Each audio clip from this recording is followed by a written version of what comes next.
The human body is quite a treasure. The best way to understand it is through experience of touch, pain, and pleasure. We'll explore an exercise training program devised for a particular individual's body and mind and do our best to be extra kind. Meet Elizabeth, my friend who is fit. However, she struggles with her left leg split. Back in her younger days, she was as flexible as can be. Effortlessly sliding into her splits, she was better than me. Over time, her flexibility has diminished, but this does not mean her dance career is finished. Today, when she tries to work on this natural skill, it just isn't the same and her muscles start to kill. Her mobility is limited when she gets into the position. Does this mean she has a condition? Absolutely not, just a bit of constriction. Her ASIS joint and ischial tuberosities are restricted a bit, but it isn't a task we have no choice but to omit. Her measurements of the sits bones to the floor are 8.5 inches, but I still need more. When we checked her ASIS, which measured 14.5, I knew we had started to form a great guide. The objective has now been decided. She will work to slide into her left leg split, holding for 60 seconds with the program provided. In addition, her ASIS joint and ischial tuberosities won't be restricted should the program be a success like we have predicted. The schedule is designed with Elizabeth completely in mind. We ask that she works hard and hits the grind.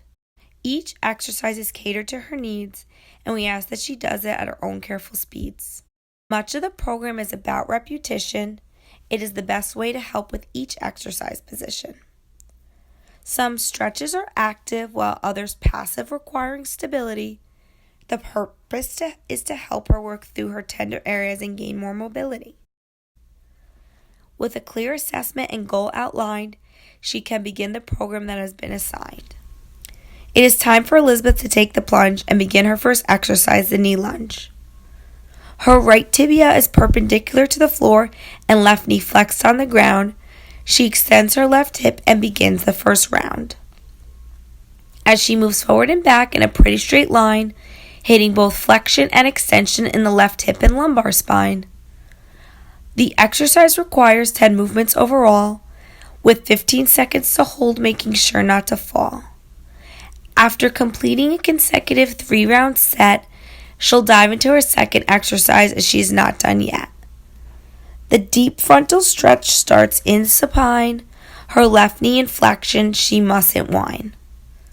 The left hip is in internal rotation and extension, upper extremities in flexion, keeping stable is the intention. Again, she will hold this stretch for 15 seconds at a time.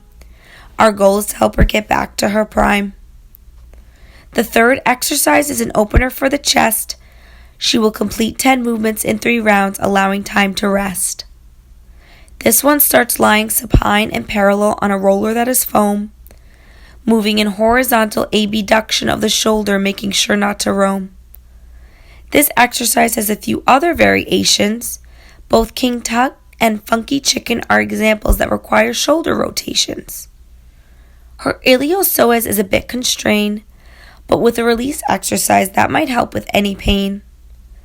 Sitting in a chair moving to lumbar flexion, she'll find her ASIS joint, feel her psoas and release the muscle using a trigger point. Just like before, she will hold for 15 seconds and repeat, making sure to do all 3 rounds and not cheat. Her final exercise will require the teacher's grip. It is called the muscle energy bilateral hip. Working with Elizabeth, who will lie supine on a table, her legs will abduct off the side, making sure to keep stable. She will practice using her leg adductor inner muscles, hitting all planes, making sure to push and release to lessen the soft tissue strains. After a week full of stretching, she'll check her progress, sliding into her left leg split, making sure her muscles did not digress. Before we knew it, it was time for a reassess. We checked the current program to see about changes instead of trying to guess. A second measurement of restricted areas were shared, which showed improvement, but her ischial tuberosities were still quite impaired. When we had Elizabeth go back and do the muscle energy bilateral hips on site, there was a realization that her hip flexors are still very tight. A determination was made that a stretch to release those flexors should be added to her plan. It is called the initiation of posterior rotation on the pelvis stretch that will be included for the rest of the program span. The exercise requires the teacher to palpate her hip flexors to release by massaging the soft tissue around the joint to help tension decrease. After, the client brings her upper extremities into extension while lifting towards her midline with the thoracic spine in flexion. She rotates the arm left and right, hovering over the hip flexors, looking towards the patella in each direction. The progress that was made just from one set of this stretch was a sight to see. Her left leg split measurement of the ischial tuberosities were now 7 inches, and she was much more free. Overall, it is great to see the progress since the program was made, and we are happy to see that these targeted exercises have come to her aid. The restricted areas are much closer to floor levels. Looks like we have finally released those tricky devils. Also, she slides into her split with much more ease. I bet she can hold for 60 seconds like it's a breeze. We are happy to say the original goal has been achieved. Hooray, we are all relieved. If there was one thing about this program I could switch, it would be to add more hands-on teacher-student stretches and find others to ditch. Additionally, a reward chart for the client could be something to add, a way to spread positivity for the hard worker and make her feel glad. In the end, the goal is done. I can say with confidence, I think we have won. In 3 weeks' time, Elizabeth has made a great stride. But repetition is key, so let's hope she'll continue with this guide.